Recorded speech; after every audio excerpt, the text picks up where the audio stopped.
Kasus emas 74 kg. Potret buram pemberantasan korupsi.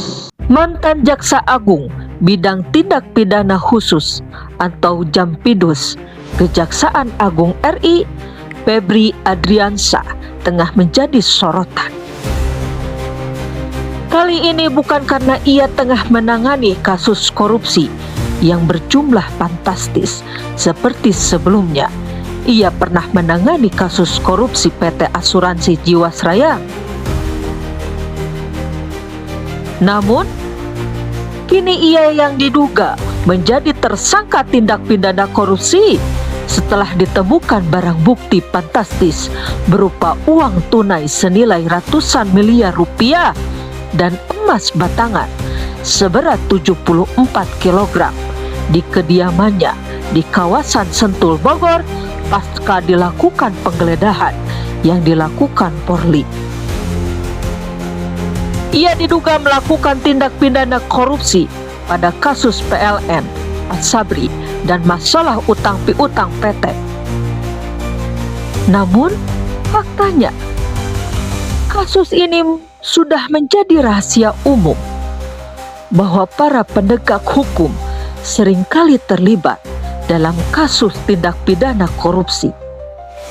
Bahkan mereka yang senantiasa memahami hukum itu sendiri, yang mampu melihat celah untuk melanggarnya, bahkan bermain cantik dengan melibatkan aparat maupun artis untuk melancarkan aksinya. Karena sistem kapitalisme yang saat ini diterapkan membuka celah besar bagi siapapun untuk melakukan korupsi, bahkan yang seharusnya menjadi garda terdepan mencegah korupsi, baik Kejagung maupun KPK. Sebab sistem aturan buatan manusia sangat mudah untuk dimanipulasi demi kepentingan segelintir orang. Karena landasan dari setiap aktivitasnya hanyalah keuntungan bagi mereka yang memiliki kekuatan maupun kekuasaan.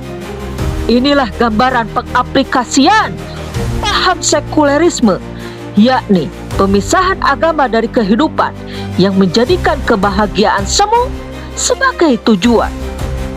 Dan kasus ini mungkin hanya satu dari sekian kasus yang masih terkubur atau sengaja dikubur.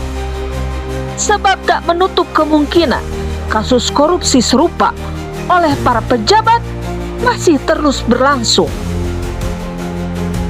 Namun ironisnya, para pelaku tindak pidana korupsi seringkali diperlakukan istimewa dan berbeda, yang tentu saja ini tak sesuai dengan kejahatan yang mereka lakukan.